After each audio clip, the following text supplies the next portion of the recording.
अब जो है हम लोग इस क्लास में मॉडल वर्ब में जो है कुछ जो है जो हम बताए थे कि देयर आर 13 मॉडल वर्ब, यानी जो है कुल मिलाकर के कितने मॉडल वर्ब होते हैं, तो 13 होते हैं। तो उसमें जो है हम आपको क्या किए थे, कुछ मॉडल वर्ब्स को कराए थे और कुछ मॉडल वर्ब्स जो है बच गए थे, जिनको कि हम अभी इस क्लास में क्या करेंगे, क्लियर करेंगे।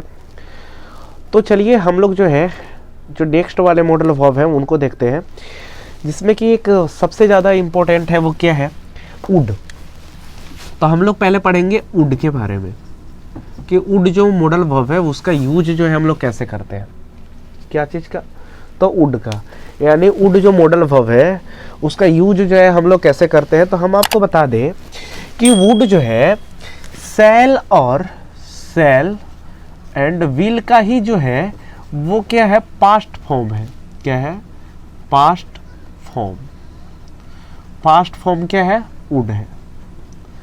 मेरे बातों को समझिएगा, सेल और विल का ही जो है पास्ट फॉर्म क्या है, वुड है। और वुड का जो यूज है हम लोग कैसे करते हैं और कहाँ पे करते हैं, इसको हम लोग देखेंगे। तो एक बात बता दें, अगर वुड को अगर ले लेते हैं आप, तो आप तो इतना से समझे कि सेल और विल का ही जो पास्ट फॉर्म होता है वो क्या होता है, वुड होता है। और अगर एक सेकेंड बात बताए, जैसे आप देखते होगे कहीं पे जो है स्टेटमेंट में वांट अगर वर्ब आ जाता है तो उसके स्थान पे आप क्या लिख सकते हैं, वुड लाइक लिख सकते हैं, वुड लाइक लिख सकते हैं। ठीक है, आप बोलेंगे सर वुड लाइक क्यों लिख सकते हैं, तो वुड लाइक अगर लिखिएगा तो यहाँ पे जो है ना सर, यहाँ पे जो है मोर पोलाइट का बोध हो जाएगा, यानी आप जो है किसी को मोर पोलाइट रिप्रेजेंट कर देगा। मेरे बात को समझिएगा, अगर आपको कहीं पे वांट बोलना है, जैसे अगर बोल देना है कि आई वांट टू गो, ठीक है, अगर एक एग्जाम्पल ले ले कि आई वांट टू गो, तो ये भी स्टेटमेंट जो है क्या है, बिल्कुल सही है। लेकिन जब अगर आप देखेंगे, अगर आप इसके स्थान पे और भी क्या लिख सकते हैं, I would like to go, तो यानी इसका मतलब हुआ क्या, आप देखिए वांट के जगह पे क्या लिख दिया, वुड लाइक लिख दिए। यानी यहाँ पे हुआ क्या कि ये जो है सर मोर पोलाइट को रिप्रेजेंट कर रहा है।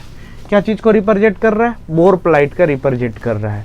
तो चलिए अब जो है हम लोग इसको बारे में पढ़ते हैं कि वुड का जो है हम यूज कहाँ पे करते हैं। ठीक है, तो अब देखिए हम क्या लिखते हैं, तो वुड का जो यूज करते हैं, वुड इन फ्यूचर, यानी वुड का जो है would in future regarding request, यानी रिक्वेस्ट के लिए फ्यूचर में जो है क्या कर सकते हैं, वुड का यूज करते हैं। क्या चीज़ का यूज करते हैं, वुड का।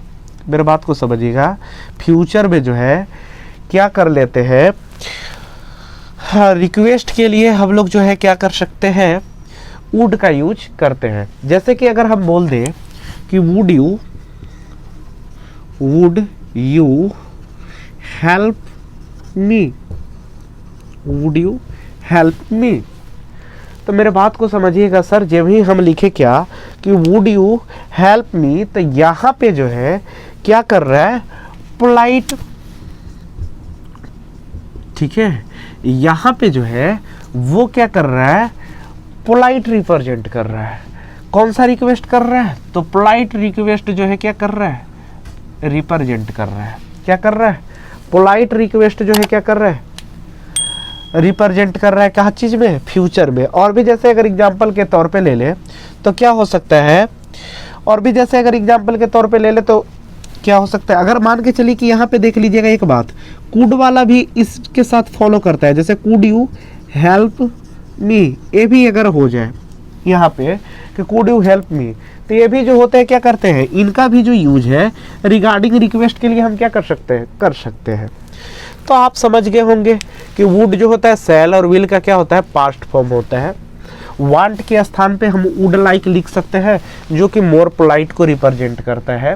फिर क्या हम बताएं, जैसे कि आई वांट टू गो, तो इसके स्थान पे I would like to go भी बोल सकते हैं। लेकिन आपको हम एक बात और क्या बताएं कि would in future regarding request, यानी रिक्वेस्ट के लिए जो है हम रिक्वेस्ट के रिगार्डिंग जो है हम क्या कर सकते हैं, तो उसका फ्यूचर में यूज कर सकते हैं। और भी जैसे अगर हम बात बोल दें कि अब जो है हम क्या कर सकते हैं, वुड का जो यूज है, मेरे बात को समझिएगा, वुड का जो यूज है हम क्या कर सकते हैं, वुड का यूज हैबिचुअल एक्शन का भी कर सकते हैं। वुड का जो यूज है हम हैबिचुअल एक्शन के लिए भी कर सकते हैं, हैबिचुअल एक्शन के लिए भी कर सकते हैं। लेकिन ये जो होना चाहिए कब होना चाहिए, पास्ट में होना चाहिए। ये जो होना चाहिए कब होना चाहिए, पास्ट में होना चाहिए। यानी हैबिचुअल एक्शन है, और यदि वो पास्ट में है तो उसके लिए हम क्या कर लेंगे, तो वुड का यूज कर लेंगे। तो आप यहाँ से वुड का यूज अच्छे तरीके से समझे होंगे कि वुड का यूज हम कहाँ कहाँ पे कर सकते हैं। तो सेल और विल का जो होता है पास्ट फॉर्म होता है, यानी नॉर्मल सी बात भाई, जहाँ पे सेल और विल है अगर उसका भाई अगर पास्ट फॉर्म में जाएंगे तो वहाँ पे तो वुड का ऑलरेडी करना ही करना है। प्लस क्या, तो वांट के लिए जो है वुड लाइक का यूज करते हैं जो कि मोर पोलाइट को रिप्रेजेंट कर देता है। और वुड का जो है फ्यूचर के रिगार्डिंग रिक्वेस्ट के लिए हम करते हैं, उसी के तौर पे कुड का भी कर सकते हैं। फिर क्या, तो वुड जो है कोई भी हैबिचुअल एक्शन जो कि पास्ट में अगर हुआ है तो उसके लिए जो है हम क्या कर सकते हैं, तो आपका वुड का प्रयोग कर सकते हैं। अब जो नेक्स्ट है वो क्या है, dare and need. Dare and need, मेरे बात को समझिएगा सर, हम आपको टोटली यूजेज नहीं बता रहे हैं क्योंकि हम आपको क्या पढ़ा रहे हैं, वर्ब पढ़ा रहे हैं। ठीक है, हम आपको क्या कर रहे हैं, वर्ब पढ़ा रहे हैं। तो वर्ब के अंतर्गत आ गए मॉडल वर्ब। तो मॉडल वर्ब जो 13 होते हैं तो उनका जो है हम कुछ कुछ आपको हिस्सा बता रहे हैं। हम ये आपको स्पेशली जब आपको पढ़ाएंगे, जैसे कि यूज ऑफ वुड हो गया, use of dare and need हो गया, तो वहाँ पे क्या करेंगे, एक एक करके पूरा डिटेलिंग देंगे। बट यहाँ पे हम आपको क्या कर रहे हैं, कुछ जो मोर इम्पोर्टेंट यूजेज है उनके बारे में हम यहाँ पे क्या कर रहे हैं, एक्सप्लेन कर रहे हैं। तो अब जो है हम किसके बारे में आ गए, डेयर और नीड के लिए आ गए कि डेयर और नीड का जो है हम यूज कैसे करते हैं। तो हम अगर आपको बोल दे डेयर और नीड जो है सर वो क्या होता है, एक तरह से मेन वर्ब के जैसा होता है। ठीक है, डेयर और नीड जो है वो एक तरह से क्या होता है, मेन वर्ब के ही जैसा होता है। ठीक है, तो मेन वर्ब के जैसा होता है, यानी मतलब क्या है, आप लिख सकते हैं क्या, dare and need as a main verb. Main verb यानी डेयर और नीड जो है वो किसके जैसा होता है, तो मेन वर्ब के जैसा होता है।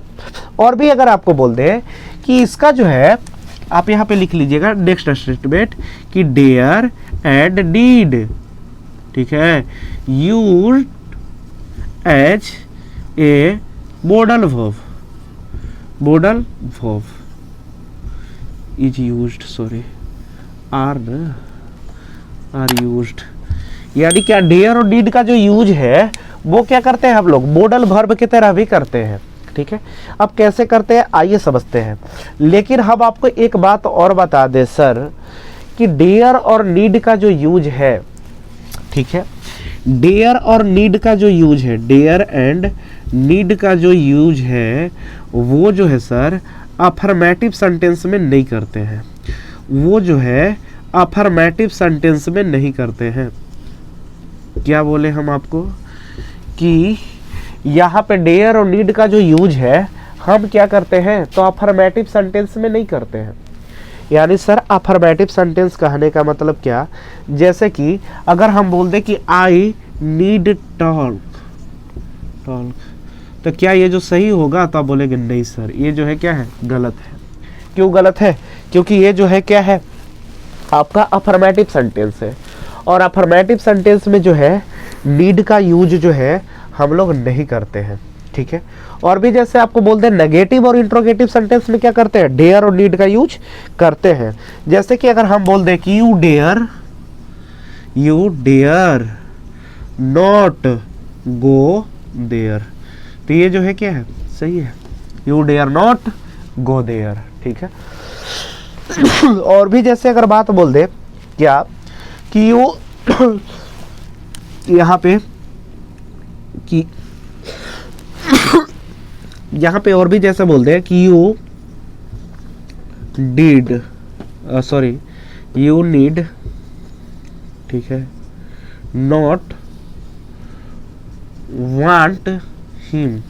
तो ये भी जो होगा क्या होगा, आपका हो जाएगा। यानी मेरा कहने का मतलब है सर कि डेयर और नीड का यूज जो है हम मेन वर्ब की तरह भी करते हैं, और डेयर और नीड का जो यूज है वो क्या कर लेते हैं, हम मॉडल वर्ब की तरह भी करते हैं। डेयर और नीड का जो यूज है वो अफर्मेटिव सेंटेंस के साथ नहीं करते हैं, और जो डेयर और नीड जो है उसको क्या कर लेते हैं, तो वो जो होता है आपका क्या हो जाता है, आपका उसका यूज जो है नेगेटिव और इंट्रोगेटिव में हम क्या कर लेते हैं। लेकिन एक बात हमेशा याद रखिएगा सर, वो क्या सर, तो हमेशा जो होता है मॉडल वर्ब के बाद, ठीक है, हमेशा एक बात याद रखिएगा, ऑलवेज जो होते हैं मॉडल वर्ब के बाद, क्या मॉडल वर्ब के बाद हमेशा जो है क्या आना चाहिए, V1 आना चाहिए। क्या आना चाहिए, V1। यानी हमेशा मॉडल वर्ब के बाद क्या आएगा, V1 का ही यूज होगा, ठीक है। तो आपका जो है यही से आपका क्या होता है, वर्ब्स जो होता है समाप्त होता है, ठीक है। तो आप इसको क्या कर लीजिए, नोट डाउन कर लीजिए, ठीक है। फिर हम आपसे मिलते हैं नेक्स्ट क्लास में, ठीक है। तो आप नोट डाउन कर लीजिए प्लीज़।